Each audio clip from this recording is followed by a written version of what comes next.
kegiatan ini. Yang pertama ini Prof. Samadya, Dr. Tahir Muhammad dari Malaysia. Ini dari UM Malaysia, Kuala Lumpur. Ya. Kemudian ini Prof. Janiko di UNS tidak bisa hadir karena beliau sedang kurang sehat, dan Prof. Riyadi dari UNS juga tidak bisa hadir karena ada kegiatan lain. Dan terakhir ini saya, Agus Saliuto, itu saya terakhir ini jadi tim penelitian kolaborasi ini dibantu oleh Pak Ari.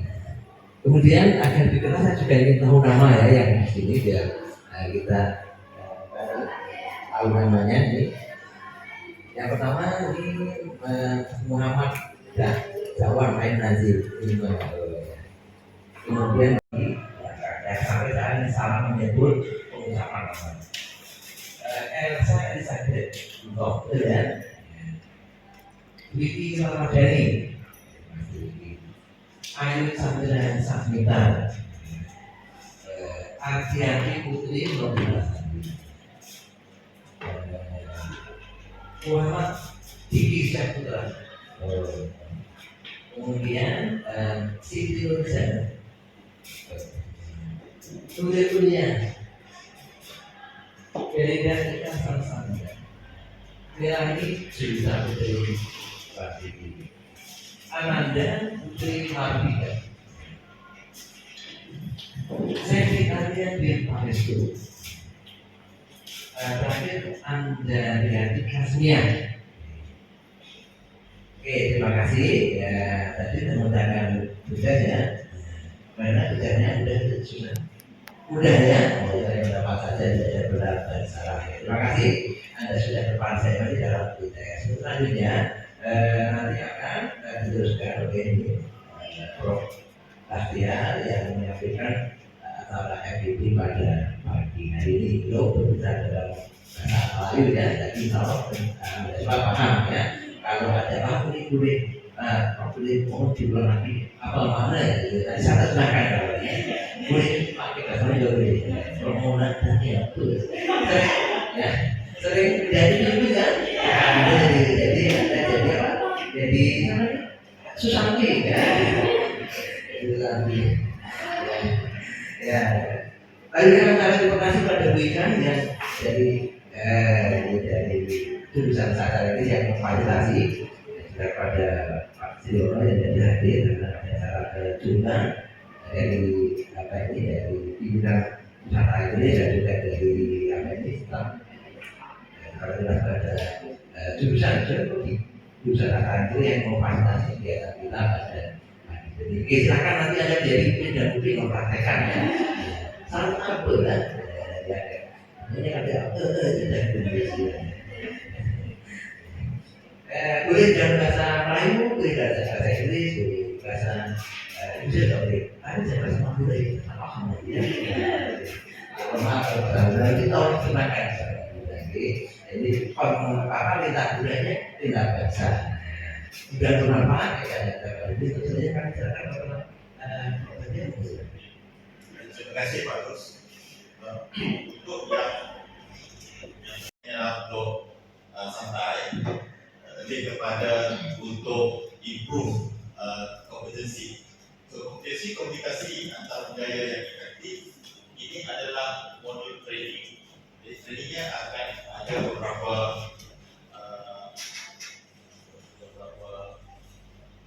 kita akan memberi input tentang konsep intercultural communication, dan yang keempat adalah eksperimen aktif melalui pengalaman orang yang telah berada dalam konteks budaya yang berbeza, dan yang bagian terakhir adalah debriefing dan penutup. Itu adalah 5 bahagian yang kita akan jalankan. Okey, untuk yang pertama, aktivitas yang pertama kita akan bahagikan. Ini adalah planning yang perlu dibuat. Planning setiap kelompok plan apakah pada masyarakat yang harus dibuat, projek yang dibuat di luar negeri. So negeri yang kita pilih oleh panitia telah memilih kelompok 1 Malaysia, kelompok 2 Australia dan kelompok 3 Korea. Okey? Faham Projeknya di negara itu. Nanti diskusi sama kelompok. Dan tujuannya adalah untuk berhasil menavigasi perbezaan budaya, memanfaatkan berbagai perspektif dan secara kolaboratif mengembangkan rencana projek yang komprehensif. So, setiap kelompok memainkan peran mereka dalam senario tersebut dengan fokus pada dinamika, komunikasi dan tantangan yang mungkin akan dihadapi. So, 5 anggota dalam setiap kumpulan, kita sudah bagi kepada 5. Dan tugasan kelompok seperti tadi, membuat program keabdian masyarakat. Tujuan program adalah untuk meningkatkan keterlibatan dan kefahaman masyarakat dan termasuk tentang budaya Indonesia melalui pendidikan, pelatihan, aktivitas yang boleh apa saja yang belum difikirkan oleh setiap kelompok untuk meningkatkan kehidupan mereka. Satu peran yang menetapkan peran setiap tim lihat di buku ini di lampiran kedua. Jadi setiap 5 orang itu harus mempunyai satu peran daripada lampiran 2 itu dalam kelompok itu. Okay. Peran yang pertama adalah Direktur Program. Siapa Direktur Program? Kena design dalam setiap kelompok. Muka surat 9, page nombor 9. Page nombor 9 di bahagian bahasa Indonesia. Kemudian koordinator pengabdian, petugas komunikasi dan pemasaran, koordinator relawan dan petugas evaluasi dan penilaian. Jadi daripada 5 ini pilih siapa ketuanya dan siapakah peran-peran yang 5 ini. Okey? Faham? Ada soalan? Ada soalan? Tidak ada. Jadi overview. Ini overview setiap culture yang ada untuk overview supaya anda faham di budaya setiap negara yang akan dibuat. So ini overview secara umum lah, tapi nanti boleh juga tengok dekat Google dan sebagainya. Kalau Malaysian culture overview, Malaysia is a multicultural country influenced from Malay, Chinese, Indian, and various indigenous culture. Its rich diversity is reflected in tradition, festival, and daily life. So ada do and don'ts. Kalau di Malaysia itu kena senyum, kalau memberi barang kena harus guna tangan kanan. Ini yang basic lah, yang basic. Kemudian kena kalau dress itu harus dress yang modesty, tak terlalu overdress dan sebagainya. Ini secara umum lah. Nanti kalau detail jadi secara detail. Kalau Australian culture value, Australia is known for the diverse and inclusive society which influenced by Aboriginal, British and various immigrant culture. Australian value equality, informality and laid-back lifestyle. So kalau kita ke Australia, kita jangan fikirkan Australia itu adalah orang putih ataupun white man or white people. Kita juga kena faham bahawa di Australia juga ada indigenous people, Aboriginal, orang-orang Aborigine, dan mereka juga adalah part of Australian culture. Dan kita kena tahu juga do and don'ts for Australia. Kalau Australia itu biasanya do greet with the handshake, be punctual, be respect. Tapi Australia ni kalau dengan Amerika ataupun dengan Inggeris dia agak laid back. Laid back ni maknanya dia agak slow sedikit compare to negara-negara yang lain. Dan yang terakhir adalah Korea. Korea is a rich tradition influenced by Confucius principle. Dia lebih kepada Confucius. Dia takkan Chinese tapi dia Confucius principle. Dan it's a very strong emphasis on family, respect for elder and harmonious social relationship. Okay, ini adalah do and don'ts for the Korean culture. Dalam diskusi ini ada 4. Pertama, poin pertama untuk diskusi, nama projek dan uraian singkat kegiatan. Tulis maknanya tulis itu ikut kreativiti kelompok. Mau buat mapping ke, mau buat yang tergantung terpulang kepada kelompok. Nak buat mind mapping ke, nak buat yang penting 4 ini ada di dalam presentasi itu. Iaitu nama projek, audiens sasaran, target audiens, tantangan budaya yang mungkin dihadapi dengan memberi contoh di setiap negara itu, dan solusi yang mungkin digunakan untuk solve the issue. So untuk itu kita beri tempoh 20 minit untuk diskusi dan kemudian nanti kita akan start dengan presentasi setiap kelompok. Okay, 20 minit dari sekarang sehingga jam 10:10 dan 10. Boleh pusing ke belakang dan putar ke belakang dan boleh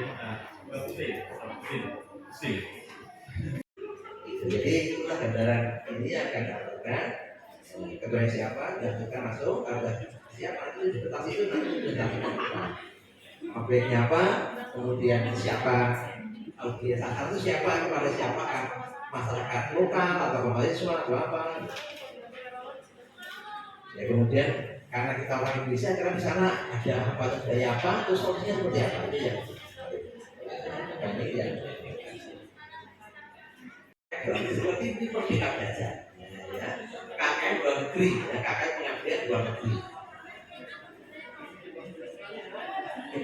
Ya sana kan saya acara apa pesta kuliner, apa budaya atau apa itu festival budaya itu ya apa yang tapi jangan pernah pertanian ya, jangan nggak ada. Jadi yang sesuai aja ya budaya.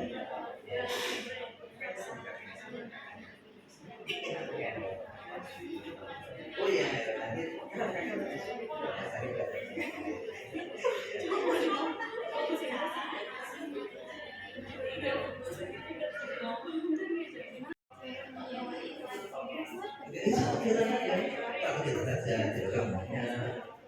jadi kalau kamu ya nanti sudah saja dengan asosiasi itu masyarakat kampung. Tangan budaya misalnya apa? Di sana ada orang Indonesia sana apa tangan budaya kita hadapi?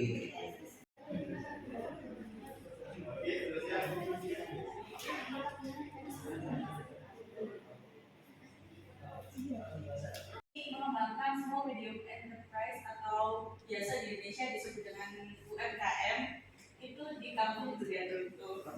Nah, sebenarnya acaranya tuh lebih ke kayak kita tuh pertama melakukan penyuluhan dulu ke masyarakat lokal tentang kayak bagaimana mereka mengembangkan apa yang khas dari kampung tersebut, ya kan? Misal kayak makanannya, jadi contohnya di dalam kampung tersebut, misal mereka khasnya yaitu ayam madu, gitu ya. Jadi pertama karena mereka itu mungkin belum belum mengerti untuk mengeksplor atau memperkenalkan makanan khas dari kampung tersebut, yaitu makanya kita melakukan penyuluhan terlebih dahulu. Kegiatannya yang pertama yaitu memberikan penyuluhan atau sosialisasi kepada masyarakat kampung tentang bagaimana memasarkan produk makanan lokal dengan baik dan menarik. Dan dan di sini ada teman saya yang sebagai koordinator pengabdian itu untuk memberikan penjelasan tentang kegiatan secara singkat seperti apa yang terjadi di sana. Saya di sini sebagai koordinator pengabdian yang membuat program kerja untuk memberikan kegiatan pertama yaitu memberikan penyuluhan atau sosialisasi pada masyarakat tentang bagaimana produk makanan lokal di kampung Durian Runtuh ini bisa dikenal di masyarakat luar kabupaten atau tidak kota di kabupaten. Dan yang kedua adalah bagaimana cara memasarkan atau memperkenalkan produk makanan lokal melalui sosial media. Yang pertama bisa melalui konten TikTok, seperti TikTok itu.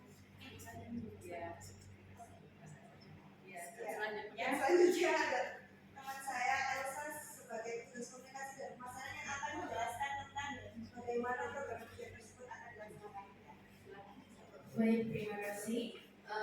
Jadi saya di sini tugasnya sebagai petugas komunikasi dan pemasaran. Jadi seperti yang telah dijelaskan oleh Direktur Program dan Koordinator Pengabdian, jadi saya akan memasarkan tentang bagaimana kami akan membuat event ini tentang memasarkan produk lokal makanan. Jadi melalui konten di sosial media seperti di Facebook, TikTok atau mungkin sekarang Instagram sedang ramai. Jadi banyak nih dari masyarakat luar, khususnya seperti mahasiswa yang menjadi volunteer untuk pengabdian tentang event ini akan membantu kami dalam melaksanakan kegiatan pengabdian masyarakat di kampung Durian Runtuh seperti itu.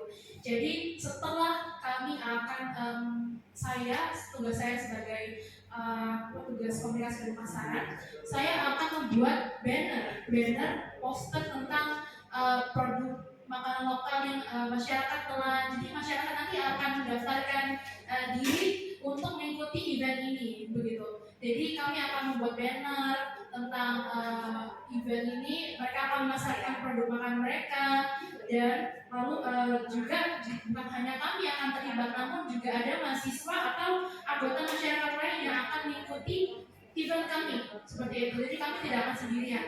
Lalu selanjutnya akan dijelaskan oleh koordinator relawan.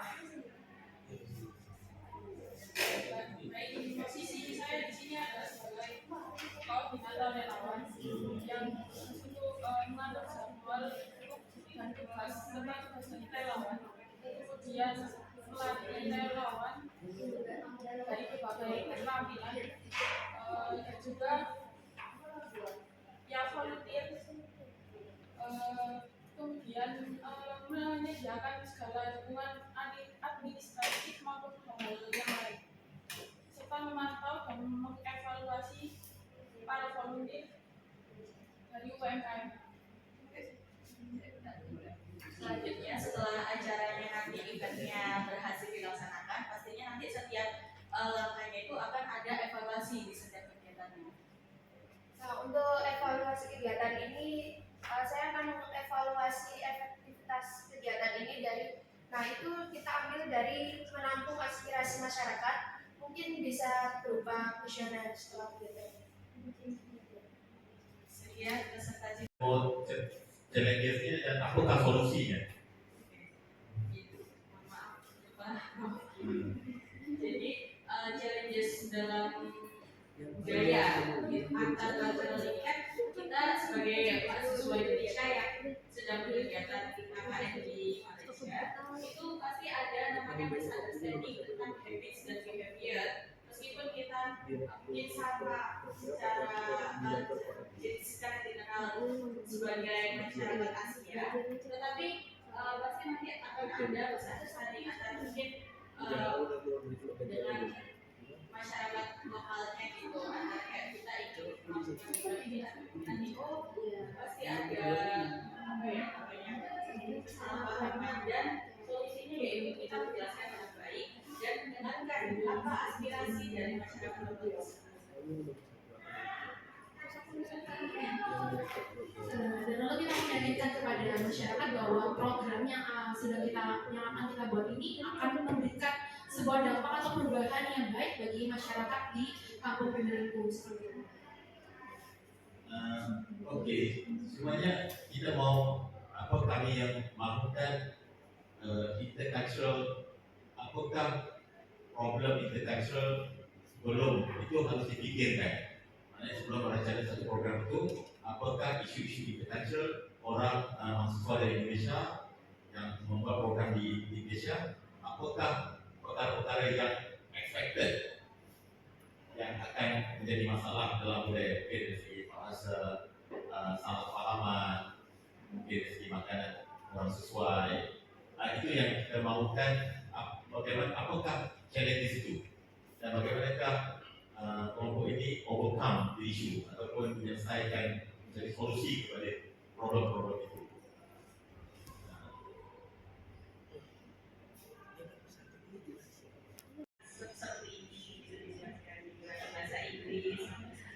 Oke, itu sebab untuk program ini, untuk aktivitas ini, kita mahu mahasiswa bersedia dengan intercultural challenges. Maknanya konten itu penting, marketing itu penting, tapi bagaimanakah untuk overcome the cultural challenges itu adalah fokus kepada presentasi ini. Oke, terima kasih komentator. Ini ada mau tanya? Ada tanya nggak nih? Mau Malaysia, mau kakaknya Malaysia? Ada tanya? Ada yang mau tanya? Ditanggapi? Ada? Sila. Sila. Ada yang mau? Sila yang mau tanya atau mau menanggapi? Yang mau pakai Malaysia? Ke tampil ini. Ada. Ada yang mau berikan tanggapan pada ini yang pakai Malaysia? Tanggapan?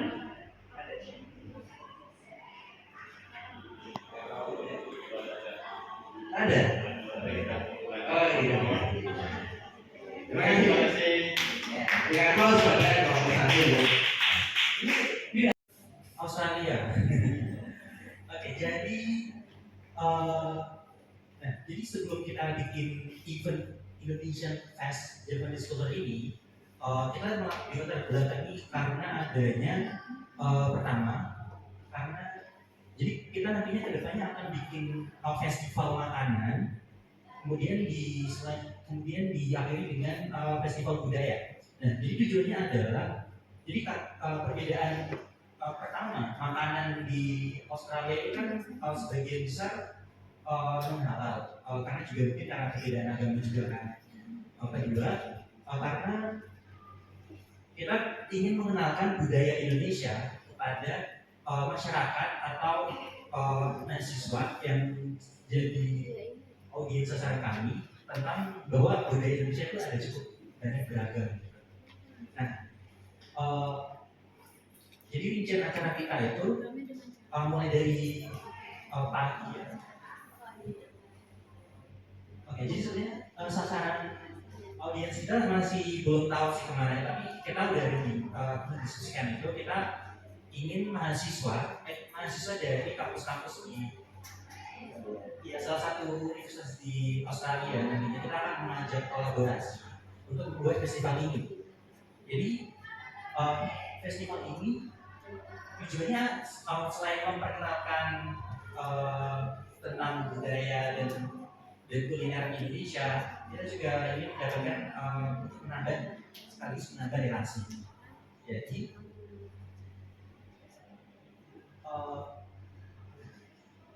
Jadi acara ini nantinya akan berjalan selama 3 hari.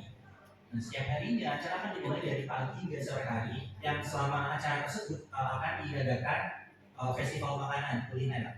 Nah, kemudian pada malam harinya kita akan bikin acara peta seni yang nantinya penampilannya akan diisi oleh mahasiswa Indonesia yang mungkin akan menampilkan seperti tarian atau budaya yang tradisional budaya Indonesia yang akan kita tunjukkan kepada kalayak audiens kita yang dari mahasiswa calon mahasiswa di salah satu universitas tersebut.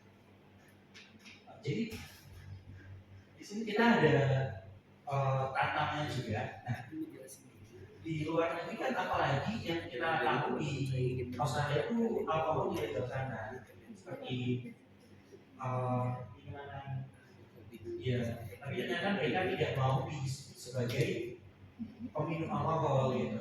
Nah, di situ kan ada toleransi dengan hal-halnya itu. Nah, di sini kita ingin menunjukkan kepada masyarakat Australia bahwa makanan kita yang Indonesia ini kita menunjukkan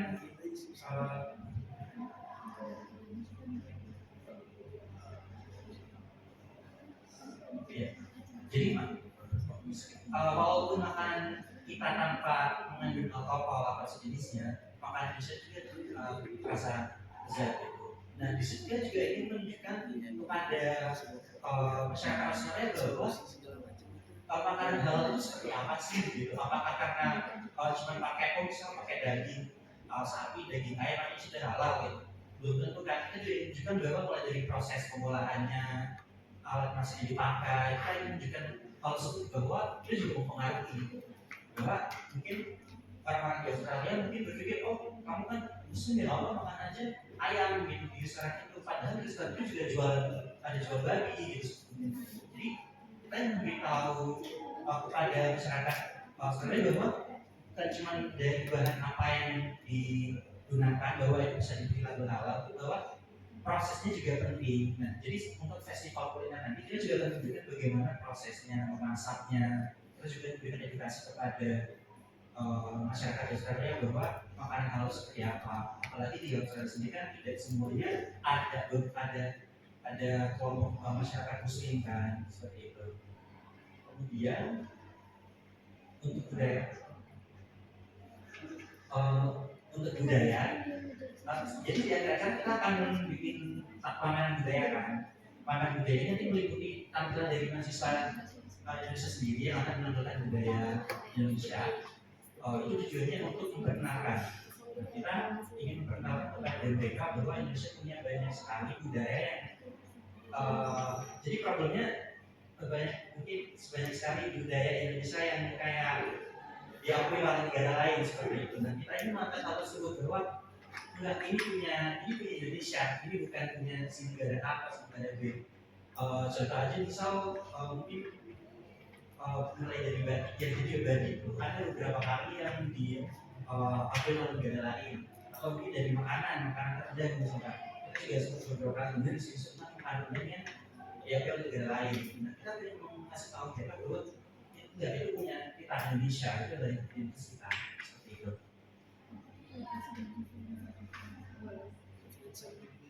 Oke, saya mau menambahi sedikit. Nah, dibandingkan dengan program yang lain yang mana audiensnya itu adalah masyarakat umum, masyarakat kampung. Nah, sedangkan kita sendiri memilih audiens yaitu mahasiswa dari salah satu universitas. Nah, itu ada suatu alasan tersendiri kan, yaitu universitas di Australia kan pastinya dia memiliki mahasiswa yang berasal dari berbagai daerah di seluruh dunia kan. Nah, itu bisa menjadi keuntungan kalau kita mempromosikan ke mahasiswa, karena mereka nantinya juga akan mempromosikan di negaranya masing-masing gitu kan. Jadi itu salah satu alasan kita memilih mahasiswa. Selain itu mahasiswa sendiri kan kalau dari generasi dia kan ada di tengah-tengah kan, nggak terlalu tua dan nggak terlalu muda, jadi mungkin akan lebih mudah untuk menyebarkan informasi terkait budaya Indonesia, terutama makanan khas Indonesia.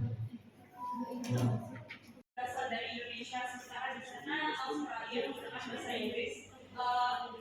Tidak lupa kami juga tetap menggunakan bahasa Indonesia itu sendiri, seperti menggunakan makanan-makanan dari Indonesia seperti sate. Sate kan dari Madura Indonesia itu. Nah di sana tidak ada, jadi itu kita tetap menekankan kayak makanan-makanan yang menawarkan makanan yang ada di Indonesia, kayak tapi tetap kita memberikan deskripsi gitu. Misal sate itu berasal dari Madura.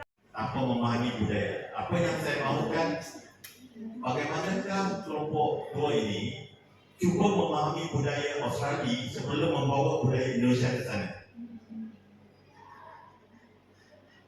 Apa yang mereka suka, apa yang mereka tak suka, kerana itulah yang dimaksudkan dengan intercultural competition.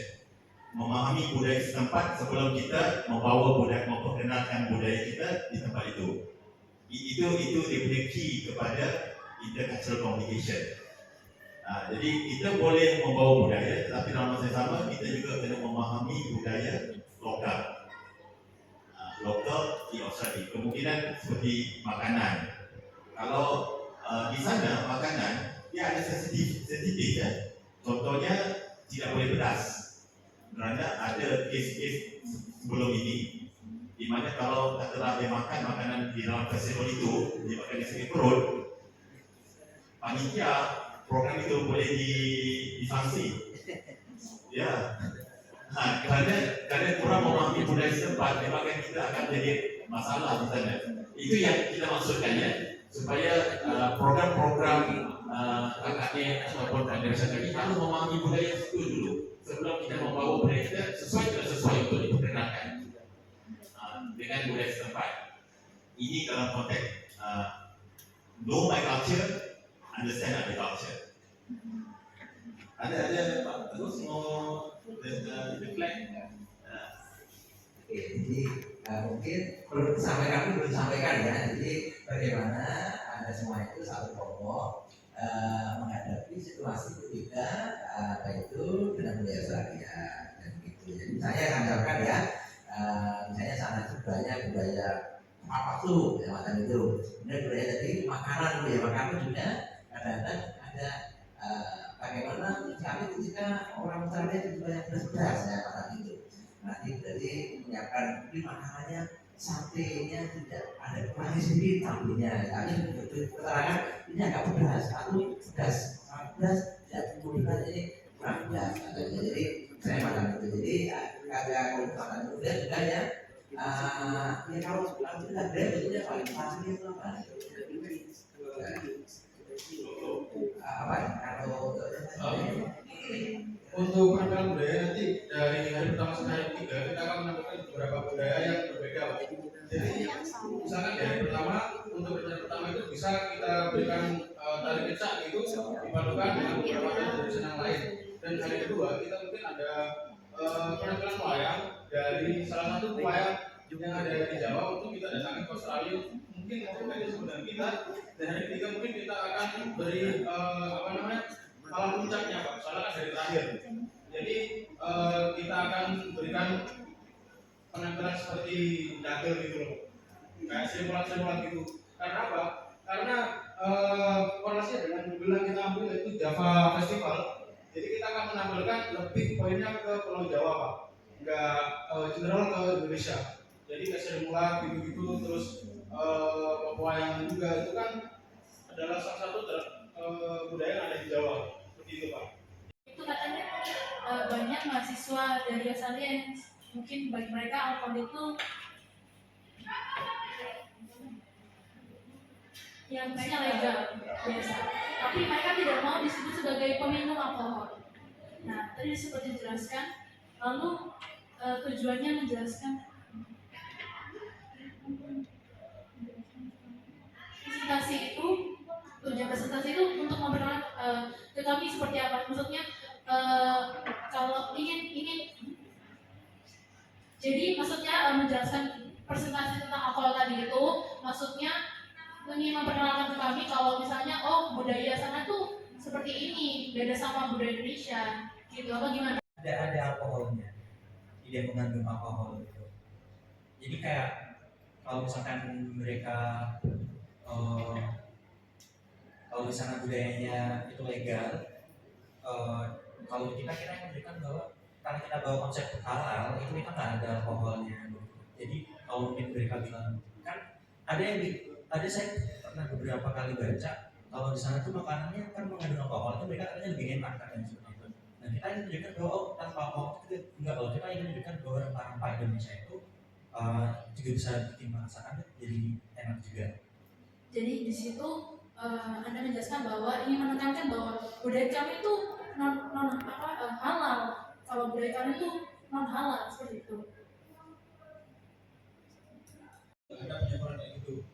Dan untuk acara kami itu ketika ada audiens yang datang, kita sistemnya open kitchen. Jadi semua orang yang datang itu pasti paham bagaimana pembuatan dari masakan-masakan yang ada di acara kami. Baik, terima kasih atas penjelasannya. Kami juga membuat beberapa program yang akan kami lakukan di Korea, antara lain pentas seni, pameran kostum tradisional, bazar makanan khas Indonesia. Jadi tujuan audiensi kita di Korea ini adalah masyarakat umum di Korea. Jadi semua kalangan umur, dari segala umur, dari anak kecil hingga orang tua. Karena di sini kami memperkenalkan budaya Indonesia ini tujuannya agar orang Korea juga tahu bahwa Indonesia ini kaya akan budaya, tidak hanya Bali saja. Dan festival kami dari pentas seni antara lain adalah tari tradisional, juga batik, pameran kostum. Pameran kostum itu adalah pakaian tradisional. Bazar makanan ini adalah segala makanan khas Indonesia tradisional di setiap daerah. Dan juga tantangan budaya yang mungkin kami hadapi ini adalah bahasa, karena setahu saya orang Korea ini biasanya hanya mengetahui bahasa Korea saja, dan juga budaya mereka sangat berbeda dengan budaya di Indonesia. Namun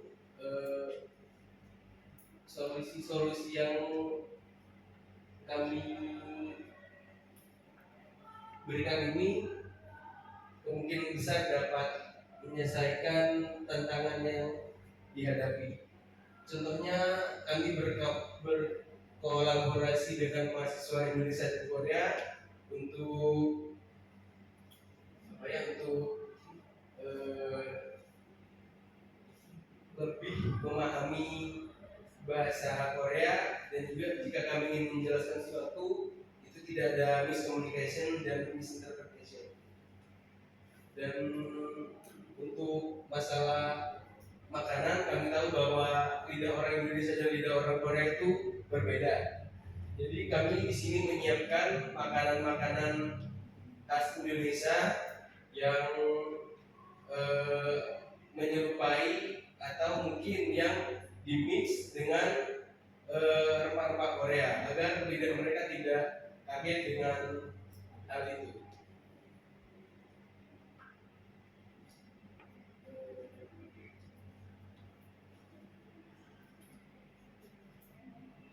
Mungkin itu saja dari saya. Mereka, budaya mereka agak lebih kepada ASEAN centric ya. Dia lebih kepada seperti kita juga, seperti negara ASEAN. Mungkin dari segi cara mereka berkomunikasi itu dia lebih qualitysm, lebih pada qualitysm. Jadi kalaulah program-program saya juga lihat ada solusinya kerjasama dengan mahasiswa yang sudah ada di Korea. Itu salah satu solusi yang bagus kerana mereka sudah memahami budaya Korea, jadi memudahkan bagi kita yang baru pemula di sana, engineers di sana. Itu salah satu solusi lah untuk menyelesaikan salah anggapan, salah pahaman terhadap budaya Korea. Dan yang program ini, festival ini dibuat di mana? Di universitas kan ataupun di tempat umum? Kita dibuat di tempat umum. Jadi pesertanya adalah, audiensnya adalah dari segala usia. Jadi isinya apa? Untuk attract orang dari segala usia itu apa isinya? Isi programnya. Jadi kita seperti membuat bazar itu, bazar yang cukup besar mungkin ya. Dan di situ ditulis tulisan Festival Budaya Nusantara. Mungkin kan orang Korea ingin tahu dengan hal itu dan datang. Dan mungkin sebelum acara kami membuat video di IG dan di TikTok untuk disebarkan. Persiapan mau Korea itu apa? Belajar rap atau K-pop atau gimana ya? Kira-kira persiapan seperti apa untuk mengurangi nanti apa ya, agar ini kan agar mereka bisa terima ya. Jadi orang Indonesia dia sudah bisa lakukan atau bagaimana persiapan untuk sana? Jadi mungkin persiapan yang kita siapkan untuk pergi ke Korea itu, yang pertama kita belajar kultur Korea agar kita tidak tidak culture shock, agar juga kita dapat mengetahui kebiasaan-kebiasaan mereka dan mereka juga merasa nyaman dengan festival yang kita buat. Jadi sebelum ada persiapan dulu ya, dari mungkin dari itu dari apa, melihat dari Korea. Kalau dari bahasa gimana kan bahasa? Kalau bahasa gimana? Kalau bahasa itu kita berkolaborasi dengan mahasiswa Indonesia dan Korea, dan juga ada tenaga kerja Indonesia yang di sana. Jadi kita belajar dari mereka juga. Oke, kalau nanti berarti kalau ada mungkin perbedaan itu pakai bahasa Inggris gitu ya? Iya. Yang mudah-mudahan kita juga paham. Untuk penempatan sendiri kan di public space, di kelas. Dan apakah untuk pentas seni sendiri itu ada banyak pentas seni atau pentas seni pilihan yang dipilih oleh kelompok 3 untuk pentas seni sendiri? Jadi pentas seni yang kita pilih itu adalah tari tradisional yang mungkin tari kecak, tari tradisional yang unik. Mungkin mereka sudah terbiasa dengan hal itu. Jadi kita hanya memperkenalkan bagaimana kostum yang akan digunakan di Indonesia. Kemudian hip-hop juga kan sangat unik ya, sedangkan yang mungkin tradisionalnya kita juga belum. Jadi gimana kita juga mengajak dari pihak-pihak sana, misalnya juga mereka menampilkan tarian modern, kemudian kita menampilkan tarian tradisional seperti itu. Okey, untuk aktivitas yang kedua adalah pengamatan efektif daripada aktivitas yang pertama tadi. Apakah yang boleh direfleksi oleh setiap peserta? Jadi yang ini adalah reflektif tentang individual reflektif. Jadi saya ingin dapatkan reflektif dari setiap. Nah, sekarang Anda mengatakan, oh saya mendapat pengalaman ini gitu, ternyata kan tadi sudah dibagikan, oh ternyata pengalaman itu penting, oh satu yang macam itu, jadi dapat ada rasa diskusi, lihat prestasi yang lain, dan ada sesuatu yang dapat yang baru. Apa yang dapat daripada aktivitas pertama tadi? Namanya apa?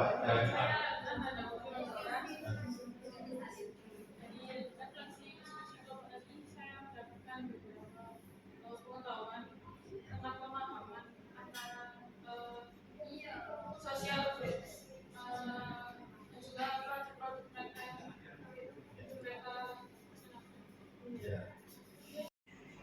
Terima kasih. Sebelah beritahu nama dan apakah yang refleksi daripada aktiviti pertama yang dapat dipelajari. Apakah the new things, apakah perkara baru yang dipelajari?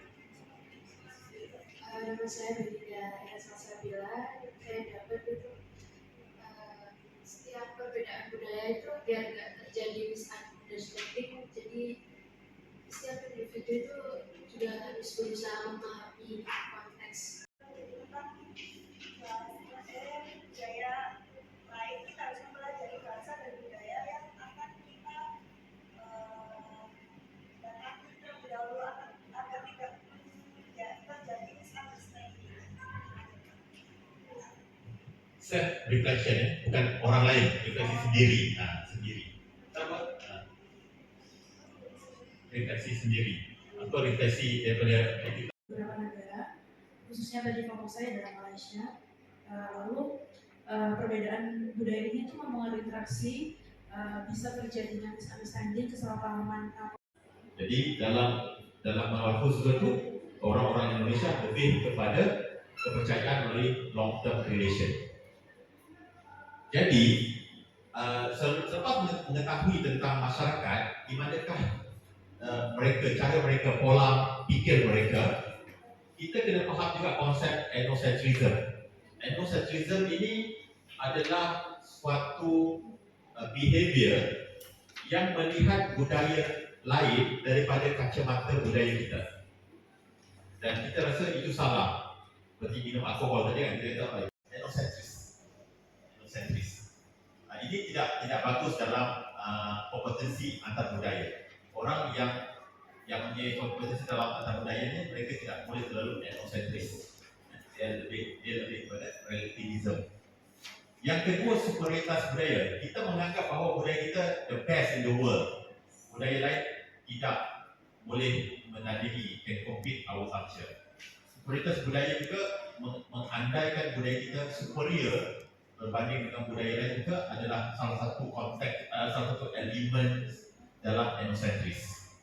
Jadi apabila kita merasakan kita punya budaya itu superior, kita akan memandang rendah kepada budaya lain dan akan menyebabkan intercultural kita akan tidak bagus. Dia tidak boleh memahami budaya orang lain. Loyalitas kepada kelompok, rasa loyalitas dan kebanggaan yang kuat terhadap kelompok budaya sendiri seringkali menyebabkan kurangnya keterbukaan dan minat terhadap budaya lain.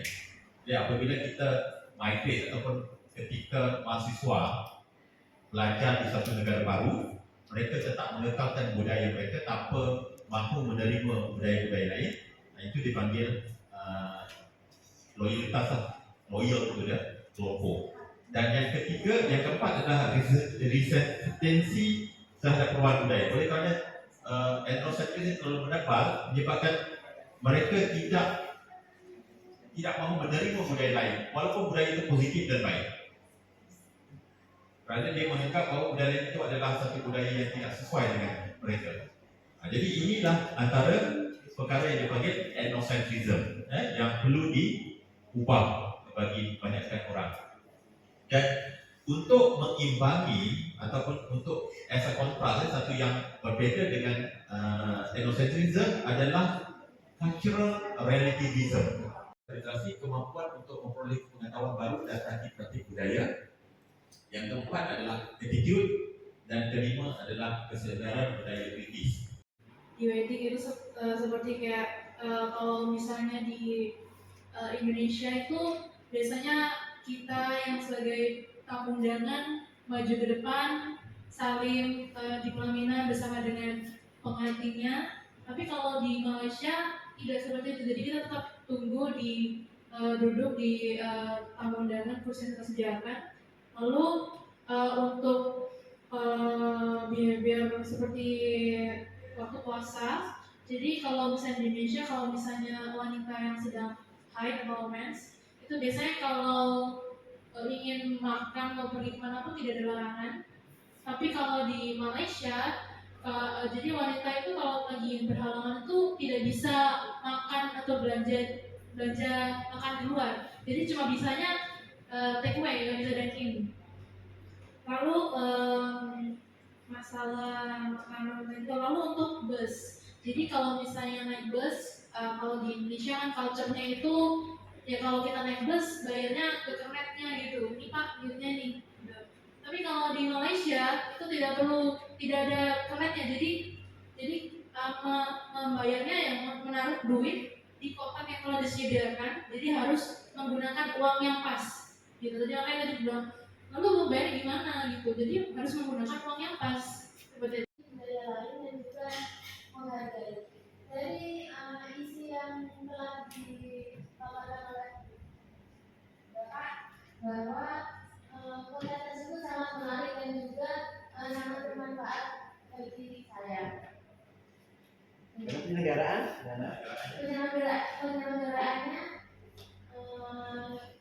cukup baik. Atau Tidak membosankan menurut saya. Atau 3 jam itu harus tambah sampai 1 hari. Bukan itu sangat menyenangkan secara kami ini tidak saling kenal dari beberapa orang itu juga, dan juga berkomunikasi, bekerja sama untuk melakukan seperti kegiatan KKN di Korea dan sebagainya. Juga kami mempelajari culture di sana juga secara dari kecil, dan juga yang menurut saya kegiatannya menyenangkan dan juga tidak membosankan.